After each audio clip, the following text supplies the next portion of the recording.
Hi everyone, welcome to my channel. If you're a returning viewer, welcome back. If you're new, welcome. We are doing something a little bit different today in that, as you can tell, I am speaking to you. I'm speaking to you guys. You get to hear my voice. I thought it might be a good idea for this particular video to speak to you and kind of walk you through what I'm doing here in a step-by-step sort of way, just as the video goes along. I'll explain to you what I'm doing, why I'm doing it, things of that nature. So today, as you can tell by the title of the video, we are going to be composing a flower arrangement, if you will. We're going to be composing it into my sketchbook, which I'm using here, my botanical sketchbook. This one is specific to my botanical illustrations. It's a new one. There's not that many images in it, as you've seen. But today we're going to be doing the saffron crocus, which is a beautiful, beautiful flower, which is where we get, or the one that we get saffron from, one of the saffrons. And it's reminiscent of the magnolia flower that we did before in one of my earlier videos. And this one is, this type of petal form is a very forgiving petal. It is one that if you're not used to drawing flowers, if you feel like you're not very good at drawing flowers, these particular ones are very forgiving. You don't have to be exact with them. So as you see here, I started off going very, very slow. I don't normally draw this slow, but I'm doing it for your sake, even though I'm speeding up the video just to move things along. But I usually start out drawing the petal shape, just the overall shape of it, a basic shape. Then I add where there might be some folds at the tips of the petals, right? Then I'm adding the little yellow bits in the middle. I forget what they're called, where the pollen comes from, and those long pieces are the stamen. And here I'm starting off another flower. And to add some interest into the composition, to add some depth and volume into these flowers, this one that I'm drawing right now is a view from the side, or I'm making it a view from the side. So the petals that are closest to us are going to have a fold. They're going to be folding in. So I drew that. And now here, right smack in the middle of the sketchbook, is going to be our main focus flower. Our main flower. It's going to be a little bit bigger than the other ones. I'm putting it right in the middle of the sketchbook. And if you decide to draw this or to draw your own flowers, you could start with your main flower if you want, and then do the smaller ones afterwards. But because I already knew where I wanted to place the flowers, that the big one was going to be in the middle, I just started off with the little ones on the left. I'm adding the details little by little. Again, those little pollen areas and the stamens, I'm going to add those as well. And that big flower in the middle is just going to draw our eye to the composition, because I'm using, as you can see, the entire spread of the sketchbook. It is a small sketchbook. I believe it's only like maybe 4.5 by 4.5, I think. So I'm using both sides just to make the composition more aesthetic and more, more visually pleasing. I'm adding the leaves now at this point. I added the stems, I'm adding the leaves, and the leaves for the crocuses, or at least this one in particular, I'm not sure if it's for all of them. Oh, hold on, let me skip a little bit here. In the middle there, I'm adding a bud because the space was looking a little empty. And I don't want to have, since that image is going to be the focus of the composition, I don't want to have these empty spaces, all right? And that middle part, I could have put some leaves in there, but I decided to put a bud just to kind of complement the piece a bit. So the leaves, back to what I was saying, the leaves for this particular flower, they remind me a bit of scallions of green onions, if you're familiar with those. If you have some in the kitchen, go ahead and pull them out, use them as reference. But the darker shade tends to be at the tip of the leaf as the leaf matures. So it's not like a normal leaf, like what you would see on a rose or something like that, where the darker shades are closer to the base of the stem. These leaves have their darker shade at the end, just like scallions. So that's what I am going to draw in a minute. But here I'm shading the flowers. Now that I'm done drawing the outlines, I'm shading them. And this, you can see that when you get to the shading portion of it, this really brings the flower to life. You can really see in what direction these petals are facing. You can see where the light is hitting. So you're going to want to pick where your light source is coming from.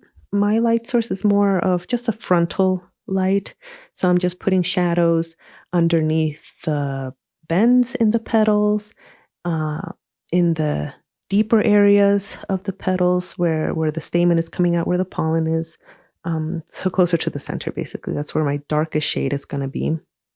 And then on the petals, I'm just adding little details because these particular petals, if you've ever seen these flowers or flowers similar to this, they are a bit veiny. So you could add that with the watercolor, that's fine, but I enjoy drawing with the pen, so I just add them with the pen. And it makes the painting process easier later on as well, because then you just follow the marks, basically. So if you're not comfortable with the painting portion, then just follow those lines. Do your shadows, do your shading with the pen, and when you get to the point of painting them, then use those lines, use that shading that you've done with the paint to guide you, to guide your colors and where you should put your light tones and where you should put your darker values. So now I'm done with the sketch. As you can see, the thing looks pretty just in pen as it is. You could leave it like that, and that is already a beautiful composition. You could just leave it that way. You don't even have to add the color. But because I like painting, I'm going to add the color. I'm going to start with my lightest color, which is always going to be yellow, always, because I'm going to be using pinks and purples, magentas, these kind of tones. They're going to dirty up the water really, really quick. No matter how light I make them, no matter how much I water them down, they are going to dirty up the water pretty quickly. So I want to get that yellow down first while the page is still white, while everything is still clean. There's no other colors on there. And now I'm adding a very watered down pinkish color. And I believe I'm using just a pure pink here, whichever one it is in that Paul Rubens set. There at the top, I'm using the Paul Rubens, the 24 color set. I love that palette, you guys. The colors are so vibrant and they activate so easily. So if you would like, if you're in the market for like a beginner set of watercolor paints, I highly recommend the Paul Rubens. They are beautiful. I'm not entirely sure about their light fastness, but I really only ever use them in my sketchbook. And the sketchbook remains closed, so it's not exposed to sunlight, so I don't have any gauge on light fastness when it comes to these paints. I believe there was no information about it in the packaging. All I know is that the colors are beautiful, they're vibrant, and they activate very, very quickly. You just have to like wet the tip of your brush, touch the paint, and boom, off you go. So that's what I'm using. And there's this like pinkish color. There's a violet color. The pink actually reminds me of a quinacridone rose. So if you have something like that in your personal palette, then feel free to use that. Also violet, just the normal standard violet. And then the Paul Rubens set also has this kind of like a plum color, like a magenta kind of plum color. And that's what I used, not watered down. I used that kind of straight from the pan, but still with some water in it to get those really dark shades in the center and mixed with some violet to make it even darker. So that's how you can get a darker value of the lighter shade that I'm putting down here on the petals. Mm-hmm. I'm also using the Prima watercolor set, the tropical set. That's a wonderful, wonderful set for flowers. So I tend to use that a lot for when I do my flowers. So here again, just, a very watered down version of, I did use the quinacridone rose actually from Core. I have that mixed in with my Prima, how do you pronounce that? Prima? I'm not sure. I have the high chroma set from Core mixed in with my Prima watercolor tropical set. And when I say mixed in, I just mean that I have separate pans for those in the same metal box that I have my Primacolors in, okay? So I'm using the quinacridone rose for that. Very watered down for the light shades of most of the petals here. I'm kind of mixing it up between that set and the Paul Rubens pink, whatever that color is. They have no names, they have numbers. Now for the bud, this is interesting. The bud, because it's such a fresh baby little flower, it hasn't opened up yet. The petal is going to have a little bit of green to it. So that's what I'm adding right there that you saw just now. And those colors I just mix on the paper. You know, I put down a little light shade of pink. And when I'm ready to add the green, I just plop it right down at the bottom and let the colors mingle. Let the water do the work. With that middle flower, I put the darker values on the bottom of that front petal because it's curved and the tip of it is curving away from us. So the bottom of the petal is facing us. The curve is going away from us. So I'm going to put the shading in the bottom, on the bottom portion to indicate that curve. The same thing with that bottom petal that I'm doing right now. The shading is going on the bottom of the petal to indicate that curve. So you want to be aware of where your darker values are in your flower, in your petals, so that you put those values where they belong, so that the flower looks more realistic. Now, we're not going for hyper realism in the flower. We're going for recognition. You know, you want to, if you want to do it like how I do it, then you want to do it in such a way where you're somewhat accurate, semi-accurate, so that when you look at the picture, when you're done with it, you'll be able to identify at least what flower that is or what type of flower that is. So not hyperrealism, but semi-accuracy, if that makes sense. So you want to be aware of where your light source is coming from and where your shadows are going to be. Now petals are very soft. They have a lot of color variation to them, even if it's just one color.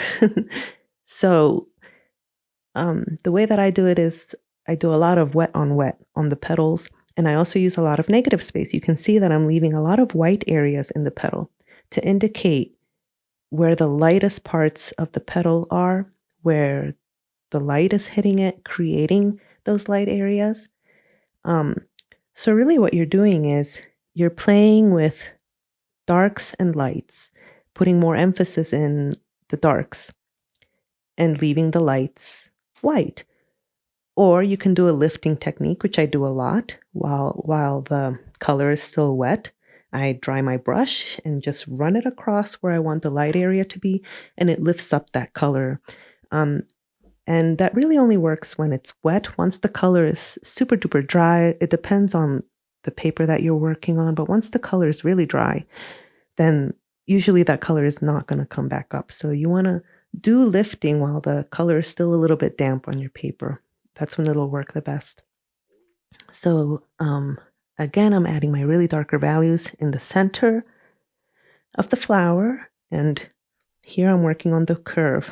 I put a lot of emphasis on these curves on the curve of the petal, because I want the viewer, whoever's looking at this piece, to be able to see the nuances of these petals so that you can see where these petals are facing.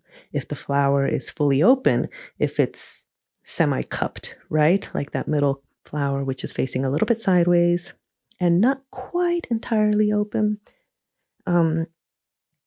Just adding some more little details to the left flower there, trying to work again on the curve of the petal. But that area was so small and I was using the wrong brush. I really should have switched my brush to a smaller size, like a size 0. I would normally use a size 0, but I didn't. I just did it all in the same brush. So I'm going to go back to that little petal later, and I'm going to show you what I do, because I'm not going to leave it that way. Now I'm working on my main flower, my focal point, right in the center, the bigger flower. And this one, because it's bigger and because it's more open, it's going to have more areas of light. So I'm only going to apply on this one a very light wash of the colors that I mentioned earlier. More specifically, I believe I only focused on quinacridone rose for this one. Very watered down. And I mixed it with a little bit of violet and a little bit of that plum color from the Paul Rubens. But you can see that I'm really just leaving it quite light, and I'm just adding the shadows, the darker values here. And I'm keeping them very close to the center. Flowers are easy in that sense that you can add a lot of depth and volume to your flowers by just putting in those really dark values in the center. If you're not sure where to put your shadows, if you're doing your own flowers, if you're not following along with me on this particular flower and you're doing your own, and you're not entirely sure where to put your dark tones and where to leave your light tones, then just put them in the middle. Concentrate your dark colors in the middle and go from there. And over time, as you practice, this will become more intuitive for you. If you're not using a reference image, then where the shadows fall will become more intuitive, and you'll be able to draw them out or paint them in with your watercolors. But it's up to you how you want to do it. If you want to use a reference picture, that's fine. That's fine. That's a great way to practice. If you're having trouble seeing the shadows in your flower, in your reference image that you might be using, then I suggest you change the image. If it's digital, it'll be easier for you to do it, to turn it into a black and white image. And with a black and white image, you're able to see better where those shadows fall. And especially if you're going to be working with one color, with a flower that only has one main color, such as these crocuses here. If you're working with a black and white image, then you'll see where those shadows lie. Okay, so here I continue to add my darker values in the center. I'm also softening them up a little bit. You might have seen me there. My hand kind of hit it, I think, but I am softening up the edges of those dark colors because, again, I mentioned earlier that flower petals are soft, as we all know. So these colors, they're not going to have these harsh changes, right? You're not going to have rough lines on the edges of these color changes. So I just take a little bit of water, very, very little, like hardly anything, and just brush away on the edge of the dark color so that it softens it up a little bit so that you don't have this soft looking petal and then suddenly this harsh dark color with a rough line on the edge. You don't want that. When you look at it closely, you can see that, and it doesn't look very natural. It's not a very natural transition as far as the flower is concerned. So you want to avoid that if you want your flowers to look their best. If it's too difficult for you to do, then just leave it. This is just for practice. This is just for fun. So I want you to have fun with it. I don't want you to stress out about it. Just because I'm doing it a certain way doesn't mean you have to do it that way. So just do whatever you're comfortable with. Now I'm doing the stems. The stems on this flower are interesting in that this pinkish violety purpley color really extends down into the stem where the stem attaches to the flower. So I'm putting in that purpley color at the base of the stem right under the flower, and then I'm adding a lighter green and a darker green right on the paper, and I'm letting the colors mix with each other while it's all wet. And I'm only putting down very little color. You don't need a lot of color for these small areas. So be careful with how much paint you're putting on your paintbrush, with how much water you have on your paintbrush. When you're working on smaller areas like this, like those stems, you're not going to want your paintbrush to be too wet. If it's too wet, then what happens is you put the color down on the paper, and then that wetness is going to spread out farther than where you want it to go, simply because there's too much water, and it's going to spread where it can. So it's going to end up spreading a little bit outside of your lines, and you want to avoid that if that's not a look you're going for. So make sure that your brush is not too wet. Make sure that you switch to the right size in smaller areas, of course. obviously you're going to want to work with a smaller size brush, such as a size 2 or a size 0. Um, also, these particular flowers, because they're crocuses, they grow in kind of like a scalloped kind of a way where there's a leaf that is growing and then another leaf comes out of it and then another one, and it creates this leafy tubular formation, if you will. Um, and and the colors on these things behave the same way as the leaves do, where the darker color is at the tip of these sections and not at the bottom. So I'm painting those in right now, keeping the lighter colors towards the bottom, making the tips of those leafy folds on the stems darker, because that's just how they are in real life. And so that's what I'm doing. But you can play with your colors. You don't have to be exact. So here I'm continuing with the stem. And I'm continuing with these leafy bits. I am not a flower expert, guys. So I'm not really sure what these areas are called, what these little pieces and things are called on a flower. I just know the obvious sections of a flower, and we're going to get to that in a minute. But these particular things on the stem there, they're part of the stem. I know that. And they're kind of leafy. That's as far as my knowledge goes on the stem. I don't know what those bits are, but I'm painting them accordingly. And so now here, I'm finally painting the leaves. Like I mentioned earlier, the light color is continuous throughout the entire leaf, except for the tips that get darker. And again, like if you have, I keep mentioning scallions because they're common, and I think a lot of people have those in their kitchen, or leeks or something like that. Like if you look at them, the base of those things, they're very, very light usually. And then that dark color, as the leaf matures, as the leaf grows out, it gets darker and darker and darker. So the longer the leaves get, the darker it gets at the tip. And so I'm just painting that very loosely on the leaves. I'm not being very particular about it. I just kind of picked a whatever light green there. I think it was, which one was it? From the Prima set. And I believe it was parrot green or something parrot green, I think, in the Prima set. And it's this very yellowish, greenish. It's very bright, and I love that color. And that was perfect for these leaves, so that's what I used. And then I mixed a darker green using that parrot green with one of the other greens in the set. Any one of them would work. There's like 2 other greens in the set that are a bit more like on the emerald side. Very unnatural. Emerald green is a very unnatural color. It's not a real color that you would find in nature, so I tend to steer away from emerald, but it does mix a beautiful green when you add something else to it, like yellow or a brighter green. Then you get a more natural green. So that's the only instance when you're going to see me using something like emerald green. So anyway, now I am painting this. I keep saying stamens. Are those the stamens? I don't know.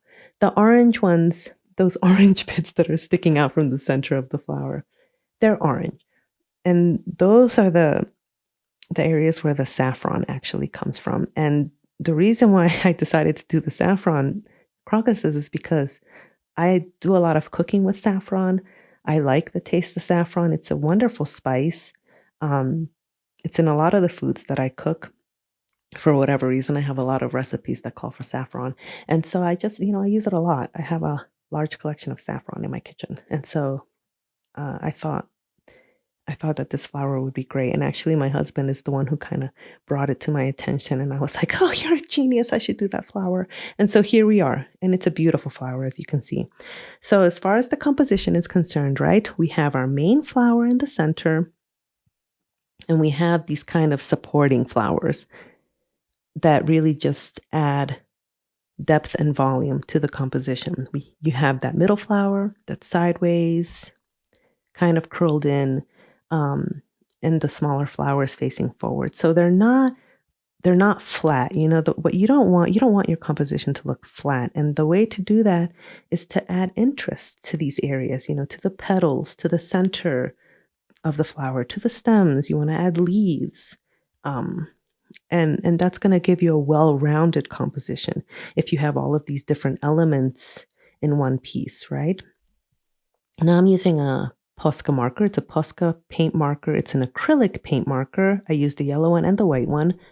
I love Posca pens. They're wonderful. They're basically acrylic paints in the form of a pen. So they tend to be permanent. Now I'm pulling out my Bic pen. This is a normal, your standard run-of-the-mill ballpoint pen. And I want to add something in that right area because you could leave the composition the way as it is right now, but that right side is looking a little bit empty to me. And I do want it to look kind of like a proper botanical illustration, like what you might find in a botanical textbook, right? So this area you could do with a pencil, or you can do it with the fountain pen. I'm doing it with the ballpoint pen because it is a wonderful tool. Do not underestimate the ballpoint pen, guys, because with a ballpoint pen, you can variate the shading in your lines. You can get really, really dark lines. You can go super dark, or you can go really, really light. As you can see here, I'm just doing it very, very sketchy. My hand looks like it's bouncing around, and that's because I'm not doing continuous lines like I did with the flower. The flowers I draw in a continuous line. My petals are just, I just kind of follow the shape that I'm envisioning and put it down on the paper. With the ballpoint pen, for one, I am working on watercolor paper. It's got some texture to it. So the ballpoint pen will not necessarily give me that continuous line. But that's okay because I want this area here, what I'm drawing right now, I want it to be sketchy, right? So I'm working in segments, basically. I'm working in piece by piece by piece and making it as sketchy as possible. It would be easier with a pencil. So if you want to do it with a pencil, that's fine. I tend to not use a pencil because the pencil, it smudges. I close the sketchbook and then some of that graphite gets on the other side of the page. And I don't like that, so I just use the pen. And I'm used to working directly with ink anyway, so I just go in with the pen. And like I said before, I love, love, love drawing with the ballpoint pen. You can get some really, really good shading with that. Really, really light areas and really, really dark areas you can emphasize very well with the ballpoint pen. And that's what I'm doing right here. I added those darker values to the tips of the leaf. I'm adding the shadows to the bulb because crocuses do grow from bulbs. You have to plant the bulb in order for these plants to grow. I'm also now drawing the roots. I'm drawing the soil underneath the bulb. I added shading to the flower. There's like a little bit of an open flower, and then a bud off to the right. I'm darkening up the soil area with just your normal cross-hatching techniques because I want it to look sketchy, so I use cross-hatching for the soil. Now I'm labeling the different parts of the plant, the parts that I know, right? The chrome is the bulb, there's the bud, there's the stem, the petals, and the leaves, and I'm leaving it like that. So you can see here, we have reached the end of the composition. It is a full, complete composition, and it's beautiful. You could, like I said before, you could just leave the flowers in pen form without painting them, and it would be a complete composition. You could paint them in with the watercolor paints like we did here and leave it at that, and it would be a complete composition. I added the pen to the right there simply because I wasn't happy with that blank area, and I think it just brings it all together anyway. It just ties it all in to make a quote-unquote proper botanical illustration, if you want to call it that, because I am identifying the different parts of the plant, right? And so here with the lettering, I've had some questions about the lettering. And what you can do is just write your capital letters normal, like you would, and then you can add your serifs afterwards, which is what I do. Those little things that I add at the end of the letters, those are called serifs. Now, if you're not sure with lettering where those should go, I recommend that you open up a Word document, for instance, look at a font that has these serifs and see where they're placed. You know, like just type something out in like a large font, a really large font, so you can see these serifs and just get a feeling for where they're located. And then you'll be able to add them to your letters. And now here underneath, well, actually, let me back up a little bit. The larger letters are the common name. I usually make that the common name of the flower. Underneath that, in this sort of antique vintage font, very curvy, I add the scientific name, and then below that, I sign it. And that is the end. That is the end of the composition. And so you can see there how I went about putting it all together. You can see a little bit the thought that goes behind it in terms of wanting to have a focal point, some areas of interest. You want to have your values in the right place. And it's up to you if you want to leave white areas or not. Like on the right side, for instance, I filled it in with a black and white sketch. And yeah, that's it, you guys. So let me know what you think. Let me know if you find this helpful. Because I feel like if I walk you through it, then it works better. So thanks for being here, and I'll see you in the next one. Okay, bye, guys.